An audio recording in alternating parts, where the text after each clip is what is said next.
Assalamualaikum warahmatullahi wabarakatuh. Baik, di sini kami akan menjelaskan mengenai subcomputing pengantar neural network. Di sini perkenalkan, nama saya Ririn Yuliati dengan NIM 231001004. Dan saya Rizkika Amalia Syafa dengan NIM 23 110 10.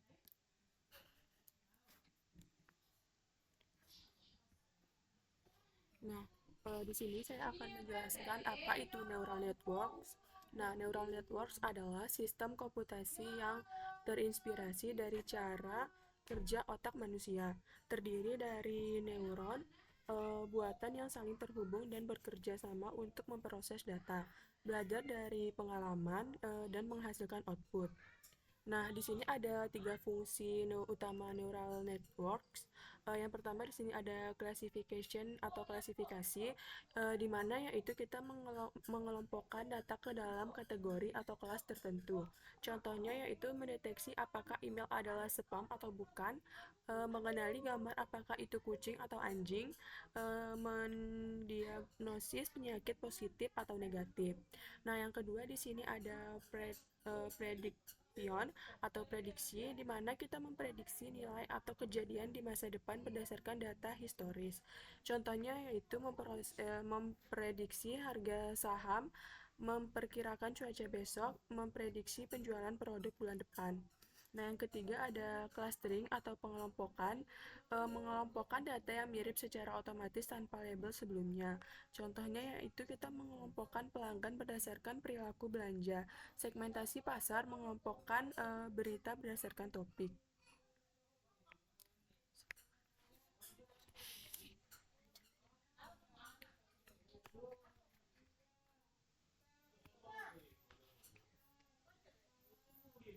Nah, di sini ada classification, di mana yang pertama yaitu ada SPAM classification. Neural networks menganalisis isi email dan memutuskan apakah email tersebut spam atau bukan melihat kata-kata tertentu, pengirim, dan pola teks. Contoh nyata yaitu email secara otomatis memindahkan email mencurigakan ke folder spam. Yang kedua yaitu COVID-19 classification, menganalisis hasil scan atau tes dan mengklasifikasikan apakah seseorang positif atau negatif COVID, biasanya menggunakan gambar X, ray, paru-paru atau data laboratorium, membantu tenaga medis mendiagnosis lebih cepat dan akurat. Yang ketiga di sini ada face recognition atau pengenalan wajah, mendeteksi dan mengidentifikasi wajah seseorang dari gambar atau video, memetakan titik-titik fitur wajah yaitu mata, hidung, rahang. Contoh nyatanya yaitu unlock HP dengan wajah, absensi kantor, dan keamanan bandara. Yang keempat di sini ada speech dan speaker recognition atau pengenalan suara, yaitu kita menganalisis gelombang suara dan mengidentifikasi apa yang diucapkan atau siapa yang berbicara. Contoh nyata yaitu Siri, Google Assistant, verifikasi suara penerbangan.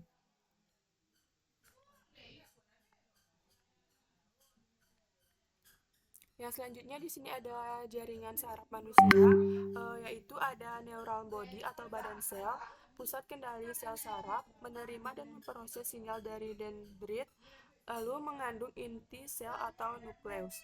Yang kedua ada akson, kabel panjang yang mengirimkan sinyal dari neuron body ke neuron lain seperti jalur transmisi informasi antara sel saraf. Nah, yang ketiga di sini ada sinapsi, titik sambungan antara neuron, tempat sinyal berpindah dari satu neuron ke neuron berikutnya, kekuatan sinyal bisa lemah atau kuat. Saraf manusia yaitu misalnya stimulus, lalu dendrit, lalu neuron body, lalu akson, lalu sinapsis, lalu neuron berikutnya. Kalau neural network itu yaitu ada input, lalu input layer, lalu hidden layer, lalu output layer, dan hasil.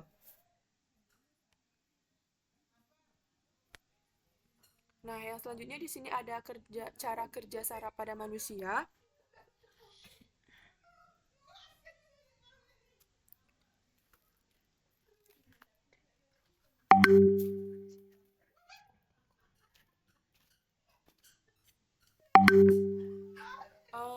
sini ada proses makan coklat, di mana coklat di lidah atau data mentah masuk, lalu ada testicles atau mendeteksi sinyal awal, lalu cranial nervous atau kekuatan sinyal, lalu nucleus solitary tract atau relay dan penyortiran, lalu thalamus atau distribusi sinyal, lalu ada gustatory cortex atau ini coklat yang enak. Lalu pada komputer yaitu ada input layer atau gambar, angka, dan teks. Lalu ada neuron pertama yaitu menerima dan mendeteksi data. Lalu ada bobot atau weight yaitu seberapa penting sinyal ini. Lalu ada hidden layer 1 atau memproses fitur awal. Lalu ada hidden layer 2 atau memproses fitur lebih dalam. Yang terakhir yaitu ada output layer atau ini gambar kucing.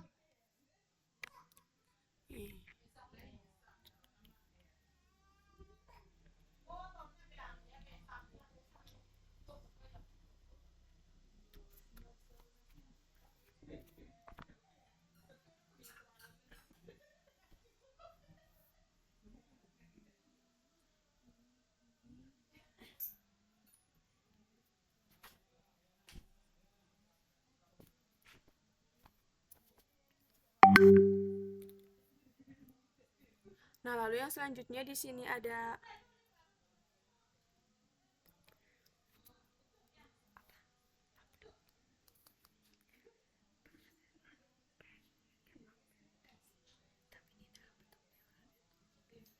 Lalu yang selanjutnya ada proses melihat apel dalam bentuk neural network. Di sini ada proses melihat apel di depan mata atau data visual mentah. Lalu ada atau retina, yaitu menangkap dan konversi. Lalu ada optic nervi, yaitu jalur dan kekuatan sinyal. Lalu ada optic chiasm atau routing sinyal kiri kanan. Lalu ada lateral geniculate nucleus atau pemrosesan awal, lalu ada occipital lobe atau pemrosesan lanjut, lalu ada proses cortex atau itu apel hijau.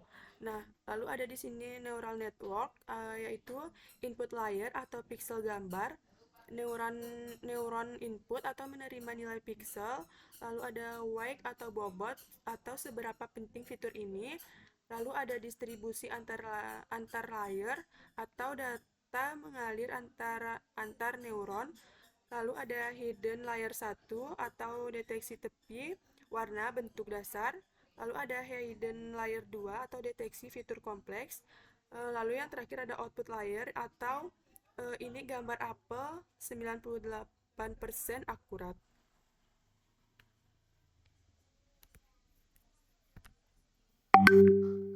Nah, di sini ada jaringan saraf tiruan.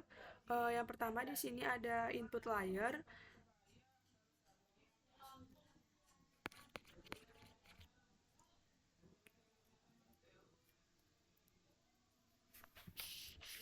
Oke, di sini akan disambung oleh saya.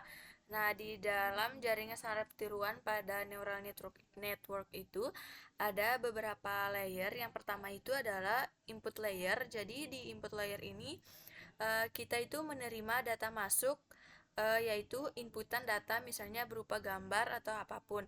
Dan di proses hidden layer ini tuh kita menyambungkan dan mengolah data. Selanjutnya di sini adalah output atau keluaran hasil dari kita mengelola data ini. Jadinya dia dikeluarkan dalam bentuk outputan. Nah, selanjutnya kita masuk ke studi kasus rekrutmen pegawai. Nah, jadi di sini untuk input layernya ini adalah semua informasi data mentah seperti IPK, wawancara, psikotes, dan pengalaman ini ada di nilai input layer. Nah, sedangkan di hidden layernya ini kita menseleksi gitu, kayak menganalisis dan mengelola apakah data itu mana yang penting dan menghubungkan semua informasi dari neural networknya. Selanjutnya yang hijau ini adalah output layer atau keluaran dari hasil kita mengelola datanya. Jadi di outputan ini itu ada dua kategori, yaitu antara ditolak dan diterima. Jadi ini keluarannya ini tergantung dari cara kita mengelola datanya itu. Apakah dia termasuk eh, kayak klasifikasi untuk masuk ke dalam pegawai yang akan diterima atau masuk ke dalam data pegawai yang tidak diterima. Oke, lanjut ke studi kasus yang berikutnya, yaitu studi kasus klasifikasi penyakit. Nah, jadi kalau di dalam studi kasus ini eh, inputannya itu ada beberapa gejala, misalnya gejala 1, gejala 3 sampai dengan gejala M. Nah, selanjutnya gejala ini dianalisis di hidden layer. Seluruh kombinasi gejala yang masuk mencari pola yang cocok dengan penyakit tertentu, terus dia itu menentukan hasilnya semua node output sekaligus. Nah, selanjutnya dia menghasilkan outputan layer. Di sini kita ambil contohnya ini Y1 Y2 deh. Yang mana bagiannya itu mewakili satu jenis penyakit yang berbeda. Jadi dari Y1, Y2, Y3, sampai dengan YK ini adalah penyakit yang berbeda. Terus sebenarnya misalnya kalau Y2-nya nilainya 1, maka Y2, Y3, Y1, Y3 dan Y seterusnya itu maka nilainya akan 0. Karena penyakit yang masuk ke klasifikasi yaitu adalah penyakit Y2. Oke, lanjut ke studi kasus berikutnya. Jadi di sini kita masuk ke studi kasus digit recognition. Jadi pertama itu dimulai dengan mengambil gambar angka 7, lalu memecahnya menjadi 130 kotak piksel kecil yang berukuran 13x10. Jadi setiap piksel dibaca nilai. Nah, nilainya itu berwarna hitam ini, dan putih itu bernilai 0. Selanjutnya di hidden layer ini kita analisis semua piksel tersebut dan mencari pola bentuk, garis mana yang horizontal dan yang miring, dan kayak susunannya itu kita harus tahu. Selanjutnya di outputannya ini layer yang ke-10 memungkinkan jawaban mewakili angka 0 sampai 9. Karena gambar yang dimasukkan adalah angka 7, maka sistem pemilihan jawaban angkanya itu dengan nilai 1. Oke, lanjut ke studi kasus berikutnya. Jadi di sini ada studi kasus speech recognition. Jadi proses itu dimulai dengan kita misalnya mengucapkan angka seperti 3 misalnya. Suara yang dikeluarkan dari mulut itu berupa gelombang yang kemudian ditangkap lalu dipotong-potong menjadi bagian kecil yang disebut dengan frame. Nah, setelah itu kita masuk ke hidden layer. Di sini dia mulai menganalisis pola dengan setiap potongan suara tersebut. Dia mendeteksi frekuensi, nada, durasi, dan karakteristik unik dari suara yang kita ucapkan.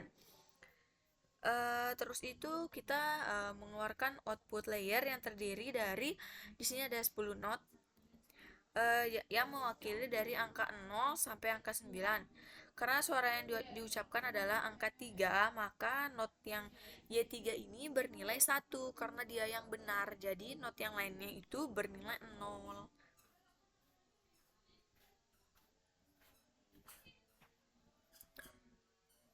Selanjutnya lanjut saja ke prinsip kerja dari neural network itu sendiri.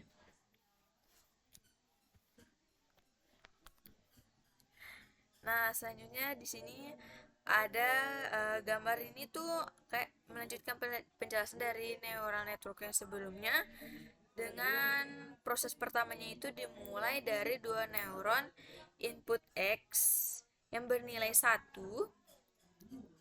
Terus dikendalikan dengan bobot yaitu 2 dan menghasilkan nilai 2. Sementara X2 itu nilainya itu -1 dan dikendalikan bobotnya itu -1 ini X2 nya -1 dan dikendalikan oleh bobotnya itu -1. Selanjutnya mencari nilainya ini. Langsung aja kita masuk ke rumusnya ini. Nah, jadi X1 itu kan tadi bobotnya itu 1. Terus bobotnya itu 2 dan X2-nya itu bobotnya itu -1. Nah, selanjutnya langkah keduanya itu kita jumlahkan 2 ditambah 1, jadi hasilnya itu 3. Nah, selanjutnya kita masukkan ke rumus aktivitasi sigmoidnya itu, yaitu Y1 1/1 plus masukkan ini hasilnya tadi 3, dan dia akan menghasilkan nilai 0,953. Jadi setelah semua perhitungan selesai, Y1 itu mengeluarkan nilai 0,953 atau sekitar 95%, yang berarti neural networknya itu 90% yakin bahwa output adalah positif atau bernilai 1. Selanjutnya masuk ke perhitungan selanjutnya. Ini ke perhitungannya. Sesuai sama ini. Nah, kalau yang di sini itu kita cari nilai X1. Jadi X1 yang ini sudah diganti nilainya. Jadi nilai X1-nya itu 0,5 dan X2-nya itu -0,1. Selanjutnya langkah keduanya itu mengendalikan setiap input dengan bobotnya menuju Z1. Jadi X1 kali bobot 2, jadi 0,5 kali 2 sama dengan 1, dan untuk X2 nya itu diberikan bobot -1, jadi hasilnya itu -0,1 kali -1, jadi hasilnya itu 0,1. Selanjutnya langkah ketiga itu kita menjumlahkan semua hasil perkaliannya. Jadi di sini kita tambah 1 ditambah dengan 0,1. Jadi hasilnya itu 1,1. Selanjutnya langkah keempat itu kita masukkan ke rumus aktifikasi sigmoid. Jadi Z1-nya itu 1 per ini 1 per 1 tambah masukkan nilai dari hasil perkaliannya itu 1,1, maka kita akan menghasilkan nilai 0,75.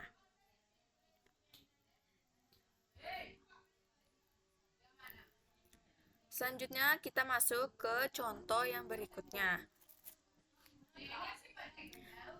Jadi X1-nya itu 0,5, X2-nya itu -0,1. Selanjutnya kita memasukkan bobot dari Z2-nya, berarti 0,5 dikali 1 dan -0,1 dikali -2. Jadi ini adalah hasilnya sesuai dengan ini. Sesuai ini. Karena dia sudah disesuaikan. Nah, selanjutnya langkah kita jumlahkan dari hasil ini 0,5 ditambah dengan 0,2, maka hasilnya akan 0,7. Selanjutnya langkah keempat itu kita masukkan fungsi aktivitas sigmoidnya.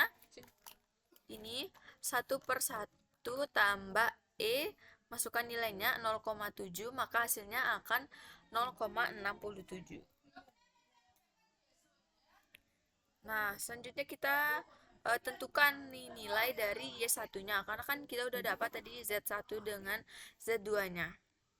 Nilai Z1-nya itu 0,75 dan Z2-nya itu 0,67. Selanjutnya kita menuju ke bobot Y1-nya.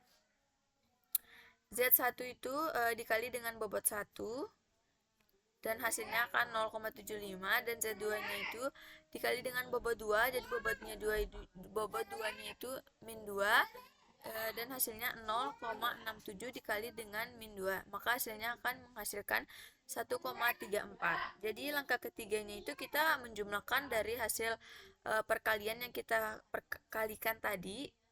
Jadi 0,7 ditambah dengan min 1,34, maka hasilnya akan menghasilkan minus 0,59.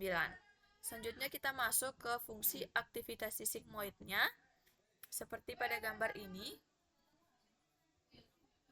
Ini Y1 nya itu 1/1 plus E. Jadi dimasukkan nilai yang ini itu, maka dia akan menghasilkan 0,36. Nah, oke, kita langsung masuk ke penjelasan berikutnya, yaitu bagaimana sih menentukan nilai bobot dari neural network itu sendiri. Jadi di sini tuh ada beberapa bobot dan alur untuk penentuan bobot. Di sini kita analogikan dengan bola.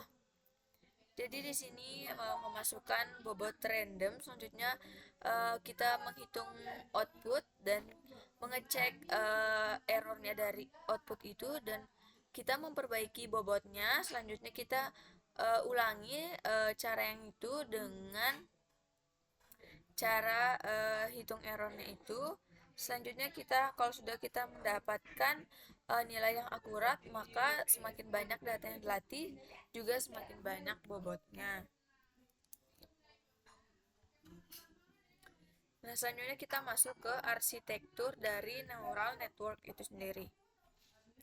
Jadi neural network itu ada beberapa. Yang pertama itu ada perseptron, yaitu unit paling dasar dalam neural network, yaitu satu neuron tunggal yang menerima beberapa input, menggalikan setiap input dengan bobot dan menjumlahkan semuanya, lalu melewatkan ke fungsi aktivitasi untuk menghasilkan output. Perseptron hanya mampu memecahkan masalah yang literally separable atau dapat dipisah dengan garis lurus. Nah, jadi di sini ada input layernya, ada penjumlahannya, selanjutnya ada fungsi aktivitasinya, lalu dia mengeluarkan outputan. Dan selanjutnya kedua ada multiplayer perception atau MLP. Jadi MLP ini menambah satu atau lebih hidden layer di antara input dan output. Setiap neuron di satu layer terhubung ke semua neuron di layer berikutnya. Jadi dengan ini MLP mampu mempelajari pola yang non-linear atau jauh lebih kuat dari perception tunggal tadi. Jadi dia di sini contohnya itu ada 4 neuron atau 4 node.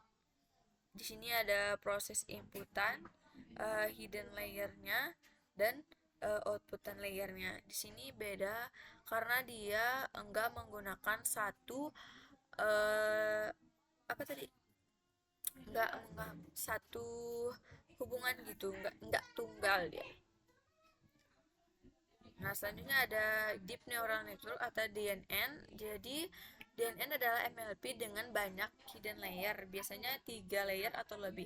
Jadi setiap layer belajar representasi yang semakin abstrak, atau layer awal mendeteksi fitur sederhana, layer tengah menggabungkannya, dan layer akhir membentuk keputusan tingkat tinggi.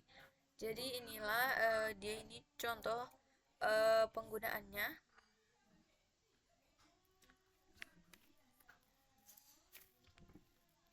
Oke, mungkin segitu saja penjelasan dari kelompok kami tentang materi pertama, yaitu video pertama mengenai soft computing, yaitu pengantar dari neural network. Mungkin itu saja. Apabila ada kesalahan, wabillahi taufiq wal hidayah. Wassalamualaikum warahmatullahi wabarakatuh.